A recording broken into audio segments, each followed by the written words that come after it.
And so we found our way into kind of groups and division, and little kids do that, and sometimes we're not sure why. And sometimes I don't think we're always aware of why we've been divided in what, grown-uphood or whatever. The things that we divide ourselves into, there's all kinds of controversy. How do I feel about gun ownership and the Second Amendment? I'm in Pennsylvania, so it's likely that I'm in a safe crowd here. But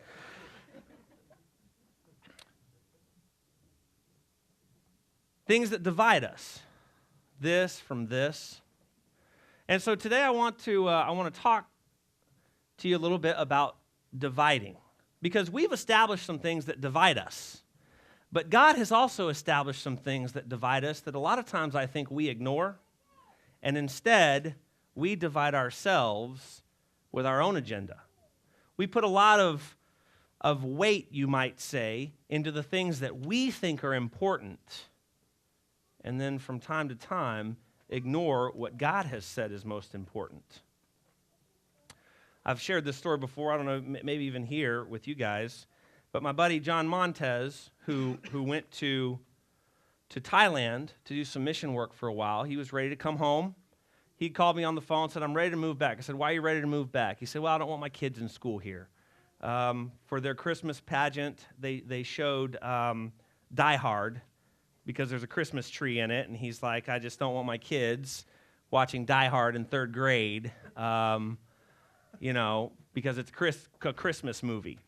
So he said, I need my kids to go to a school where I see eye to eye with the things that they're going to be showing them. I said, okay, that's cool. I said, well, are you glad you went? He said, absolutely, I'm glad I went. I said, why? He said, because I have learned being in Thailand how much of what I thought was so important was really just my culture. Because I go there, and there's a whole different culture about what they think is important. But the things that God has said are important transcend both of those things. He said, so it's made me realize how little I want to focus on just what I am culturally accustomed to when I return back to the States. So that's interesting. And so we see that sometimes we put our stamp on things that we feel are truly important, and we find division in them. Oh, well, I don't know. The drums were a little loud today. I don't know if I can come back to church. Or, I don't know, that painting is crooked. These people aren't taking care of things.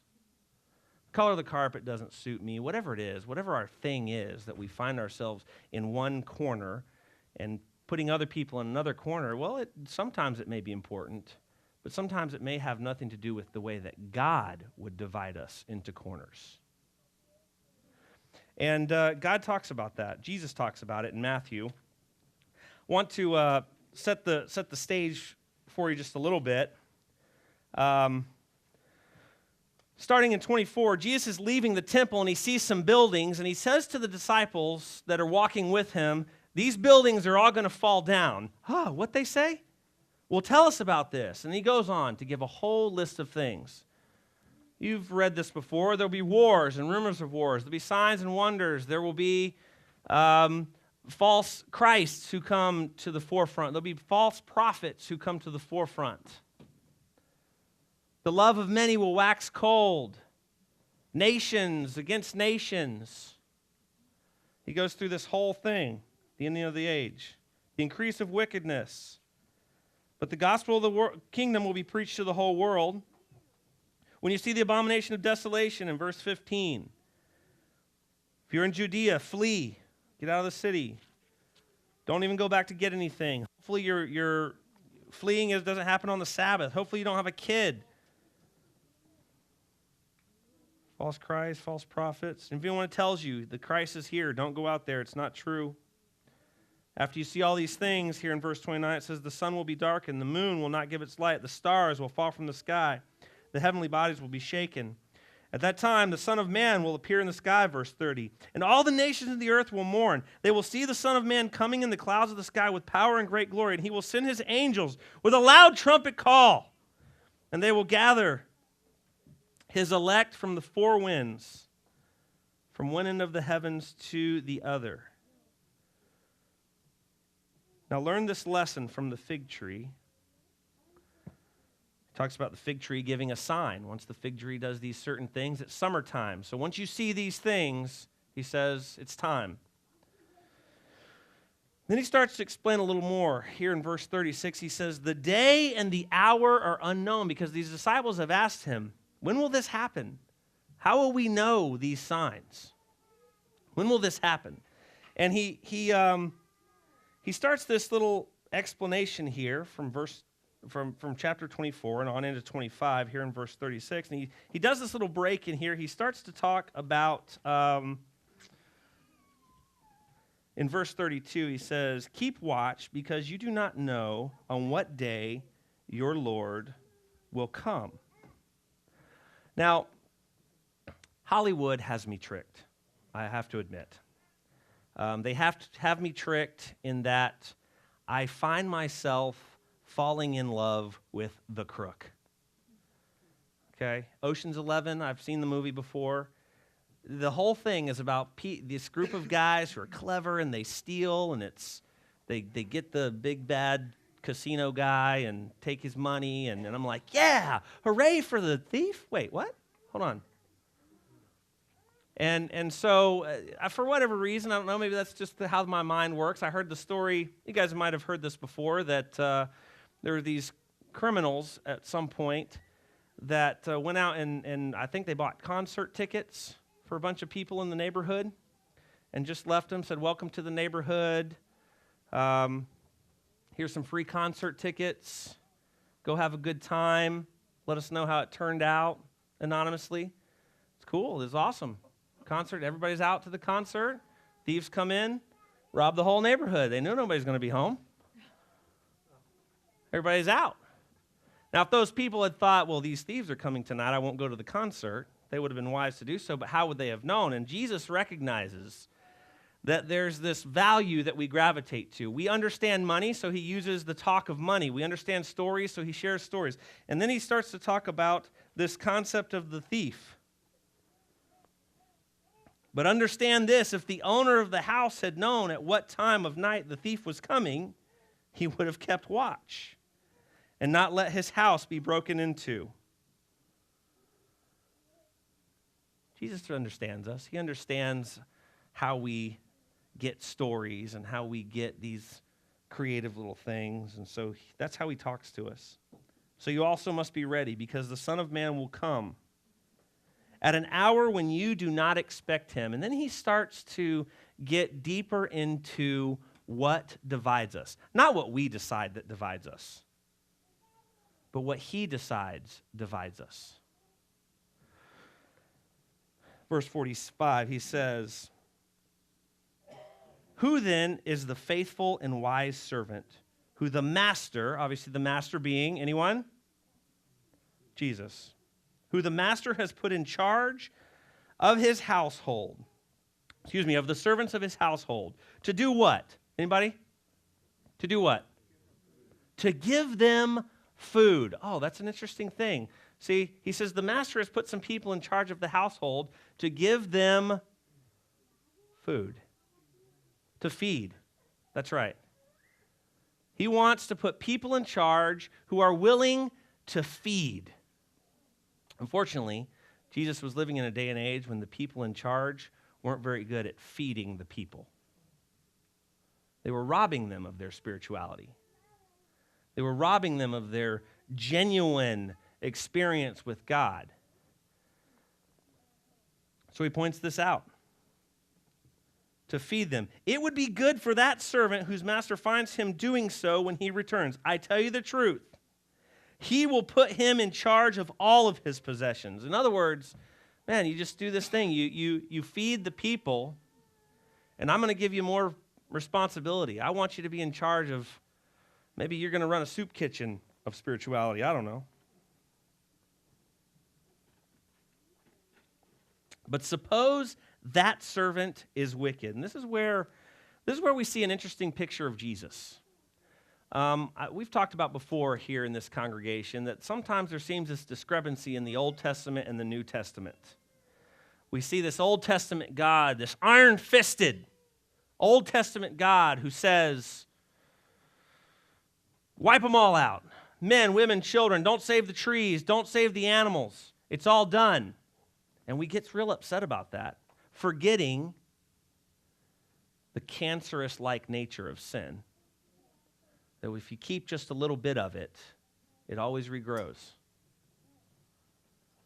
And so we think, though, about this harsh God. Sometimes our picture is this God of the Old Testament.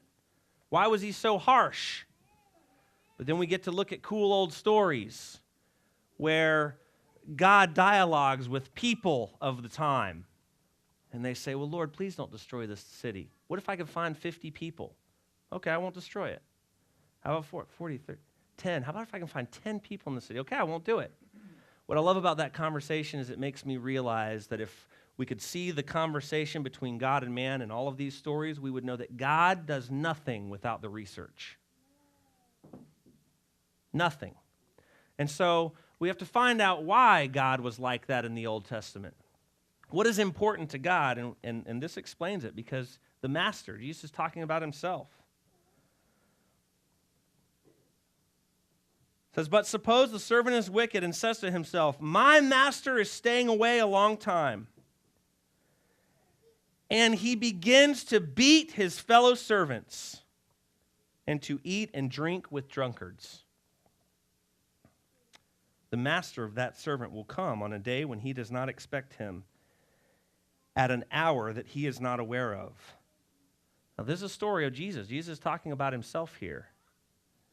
Verse 51, he says, and he will cut him to pieces and assign him a place with the hypocrite.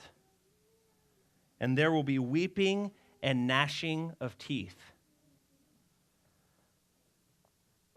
So we see in the Old Testament and the New Testament that there is a same God who cares about how we treat other people.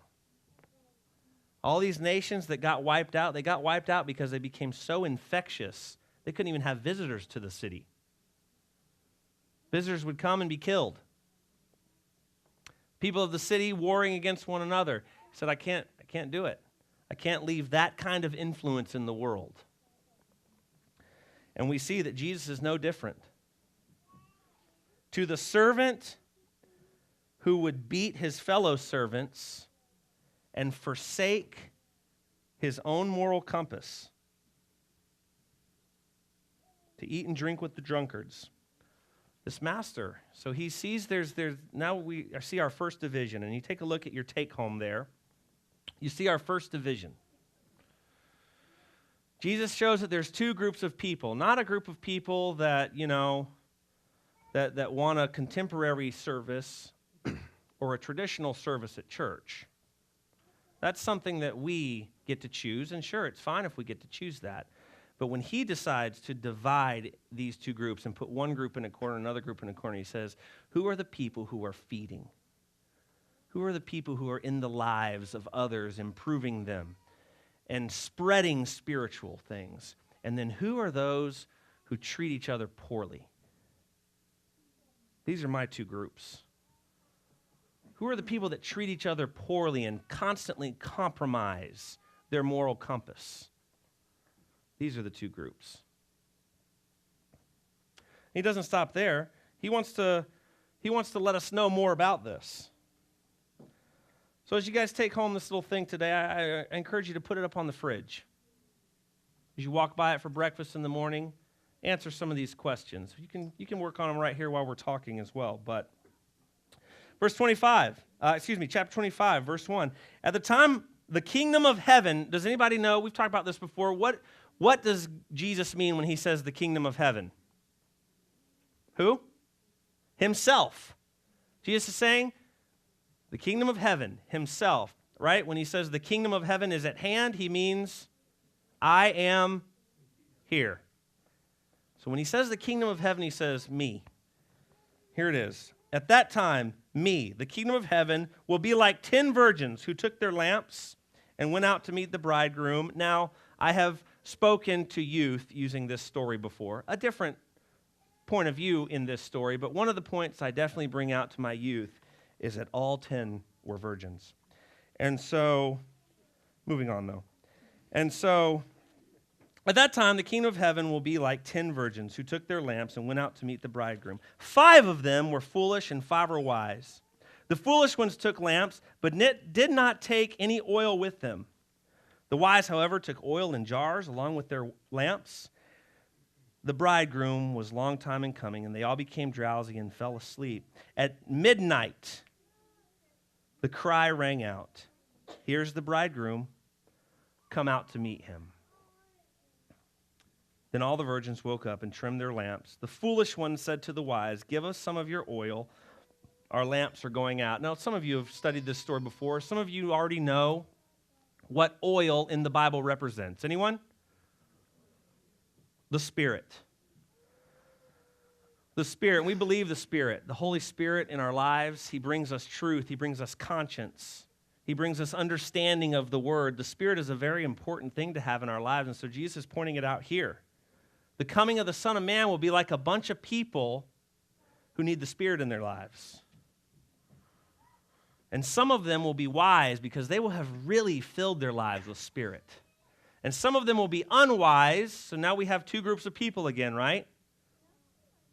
People who are filling their lives with Spirit, people who are wondering where the Spirit has gone. "Give us some of your oil," they say in verse 8. Those say, "No," they replied, "there may not be enough for both of us and you. Instead, go to those who sell oil and buy some for yourselves." But while they were on their way to buy oil, the bridegroom arrived. The virgins who were ready went in with him. The virgins who were ready, the virgins who had Spirit, the people who had Spirit in their lives, who were really letting God work in them as to who they are and what they were about, relating back to what we just talked about. Those who treated their fellow men with kindness, maybe, and who stayed true to their moral compass.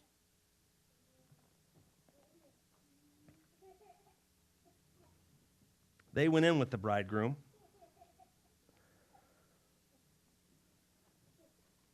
The virgins who were ready went in with him to the wedding, and the door was shut. Later the others also came. "Sir, sir," they said, "open the door for us." But he replied, "I tell you the truth, I don't know you. Therefore keep watch, because you do not know the day or the hour." You don't know the day or the hour. Now I want to point out something here. So we have our second one here, asking about the Spirit. What are some things in your life that may be causing you to not really be filled with the Spirit? Some things that maybe you've put in a box in your brain, in your heart, in your life, and you've said, "You know what? These things are mine." But deep down, you know that it's keeping you from being full of the Spirit. Now, I want to kind of compare these first 2 with you real quick. Number 1, we see that Jesus is very serious about how we treat one another. And what's the penalty for the servant who beats his fellow man? What's the penalty? Huh? Cut to pieces. Man, when you turn on your fellow man, Jesus says, "I won't have it." The gig is up. So understand that is important. He says, now, equally as important is who you are with me. Whether you have the Spirit in me is equally as important because it can cause your salvation. But look at the penalty for just simply not being ready for God on a personal level. Later the others came. "Sir, sir," they said, "open the door for us." But he replied, "I tell you, I don't know you." Now, we all would agree that would be disappointing. Our hearts would be broken if we found ourselves in that situation. And it's likely that our salvation would be lost according to this story.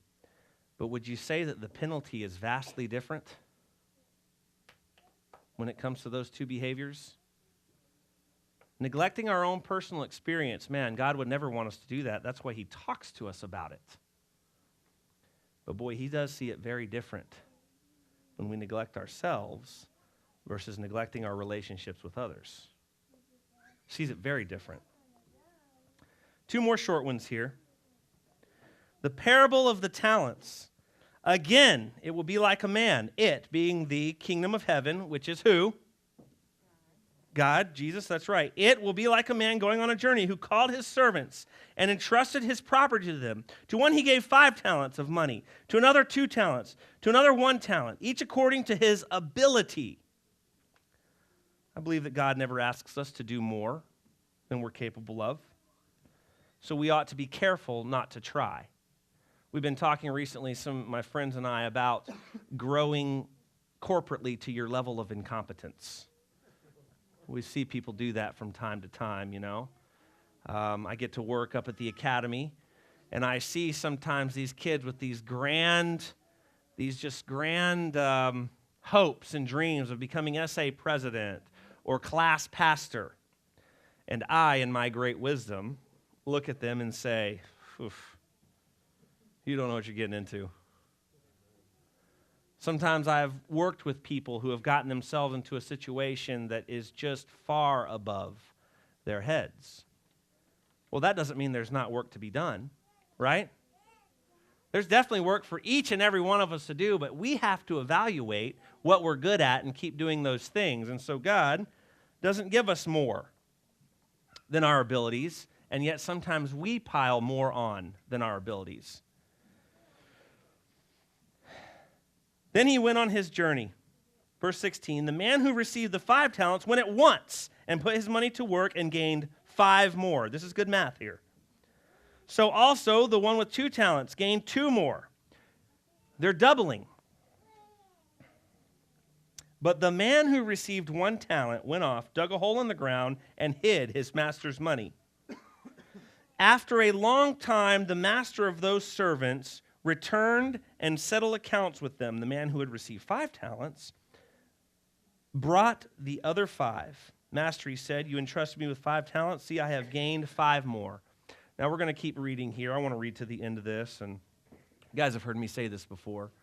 I believe there's power in reading the script. I see no reason why we can't read nice sections of the script here. And we'll stop occasionally and look at some of these things. And so we move to what Jesus responds to him. I have gained 5 more. His master replied, well done, good and faithful servant. Now, if you owned some money and gave it to somebody and said, hey, do something with this, and they doubled your money and gave it back to you, would you not be excited? Absolutely. Well done, good and faithful servant. He says, you took what I gave you. Man, you did great things with it. You made it even better. You've been faithful with a few things. I will put you in charge of many things. Come and share in your master's happiness. The man with 2 talents also came. Master, he said, you entrusted me with 2 talents. See, I have gained 2 more. His master replied, well done, good and faithful servant. You have been faithful with a few things. I will put you in charge of many things. Come and share in your master's happiness. You know what I love about God? He's no respecter of accomplishments. Even though we, as, let's be honest, narrow-minded humans, would look at a guy who took 5 and made 5, and a guy who took 2 and made 2, in our minds, we would probably hail the guy who took 5 and made 5 as greater. But not in God's mind. All he's asking is that you do the best with what you have. It's the same response from him. There is no difference. We sit around and divide people into categories of worth. Well, but these are all red. No, actually, these all have writing on the tires. See, we don't recognize the details like God does. We categorize things so differently than God does with a heavenly perspective. And to somebody who's doing the best with what they've been given, God has the same response for both of them. Come, share in your master's happiness. 24, then the man who had received the 1 talent came. Master, he said, I knew that you were a hard man, harvesting where you have not sown and gathering where you have not scattered seed. So I was what? Afraid. Afraid. This is where this story turns badly for this particular servant. Because this servant, in fear, did nothing. I was afraid, he said, so I went out and hid your talent in the ground. See, here is what belongs to you. His master replied, you wicked, lazy servant. So you knew I harvest where I have not sown, and gather where I have not scattered seed. Well then, you should have put my money on deposit with the bankers, so that when I returned, I would have received it back with interest. Take the talent from him. Give it to the one who has 10 talents. For everyone who has will be given more, and he will have an abundance. Whoever does not have, even what he has will be taken from him. Now throw that worthless servant out into the darkness, where there will what? Be weeping and gnashing of teeth. Now, this is also a very different ending than the parable of the 10 virgins, right? This one sounds a whole lot more like the first example we looked at. See, in fear, when we strip others of the good things that God has given us to share, God doesn't take kindly to that either. Because what we do is we turn things back to ourselves again. We live out this selfish existence, and God says, I have given you things to share, to enrich the world around you. How dare you hide them? How dare you strip others of this thing I've shared? And so there's the third one from our take home. There's the third one, some food for thought. What things do you have going in your life that you're using for the Lord? Or maybe there's some things that you recognize that you have. Maybe there's people in this very room right here that know that they're good at whatever. It could be singing. It could be counseling. It could be helping clean. Anything. There are people in this room right now who have talents that God has given them that if they were honest about themselves and to themselves, they would know they're not using them to enrich the lives of people around them. And so I want you to take a look at that, because it's serious to God that we use the things he's given us to make his gospel better. Last one, the sheep and the goats, 31. When the Son of Man comes in his glory, and all the angels with him, he will sit on his throne. And now we're really going to look at what divides us. He will sit on his throne in heavenly glory. All the nations will be gathered before him, and he will separate people, one from another, as a shepherd separates sheep from goats. He will put the sheep on his right hand and the goats on his left hand. The right hand, back in the day, representing what? Strength, honor. The left hand, I don't know, weakness. I don't think it's weakness, but it's something else. It's, look down upon. You're definitely not looked on with favor.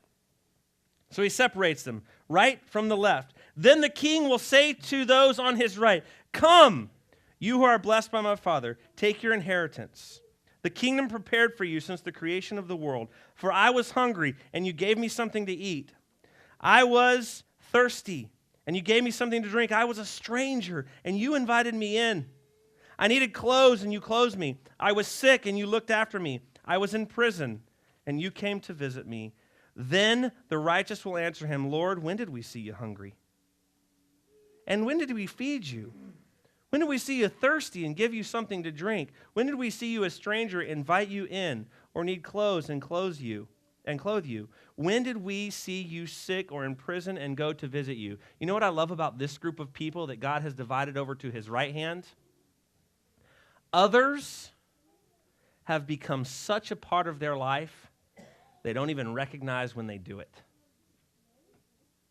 Care for the world around them has become so ingrained in who they are as a person that they would not be able to come to you and tell you the people they helped this past week because it doesn't occur to them. It's just part of who they are.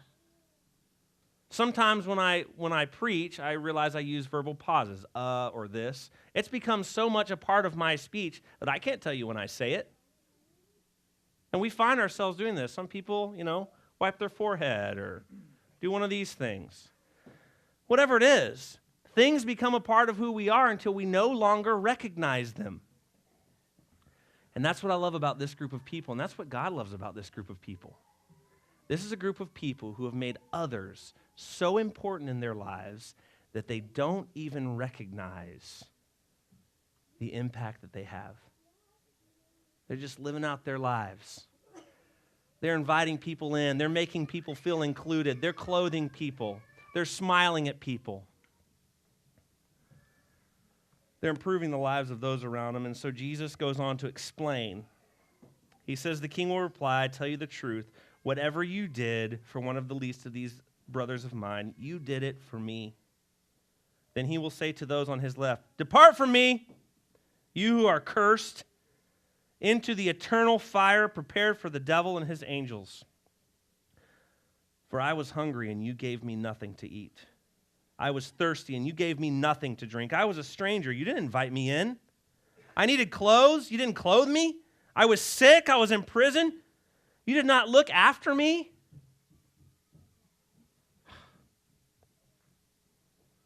They also will answer, Lord, when did we see you hungry or thirsty? We didn't see these things. When did we see you a stranger or needing clothes or sick in prison and did not help you? See, unfortunately, there's another group of people who have become so self-consumed that they also see no one else. And God has a problem with that.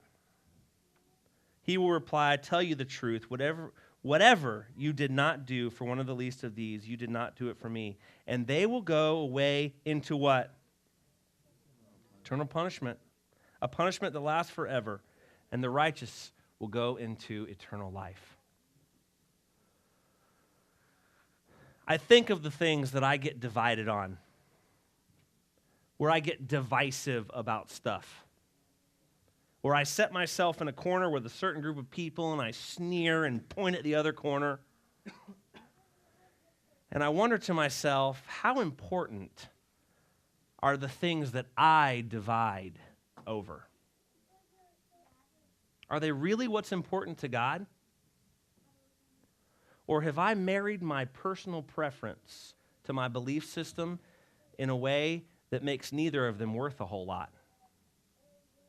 One last final thought. In James 1, he's explaining what pure religion looks like. Pure religion. Pure religion is, number one, that you would feed or that you would take care of the orphans and widows in their time of need. That's the first thing it mentions in pure religion. And the second, both on the list, but just one is after the other, and the second is that you keep yourself unspotted from the world. That's what pure religion is. And let me tell you right now, if you get those backwards, you're in trouble. Because people who are obsessed with keeping themselves unspotted first, nobody wants their help. Jesus makes it clear, the Bible makes it clear over and over again, that it is the way we treat people that truly divides us. Whether we have started treating one another poorly and left our moral compass, and that's not to diminish becoming somebody. Reading the script and finding out what God really wants us to know. You know, I saw a YouTube video recently where somebody said that we need to come together as one church, and when we get to heaven, God will worry with our doctrines. Well, I have to admit that sounds cool, but why would God have told us about the doctrines? Why would God have mentioned things that weren't important to him? So we find ourselves in this divisive world, putting ourselves in different corners, forgetting what really divides us.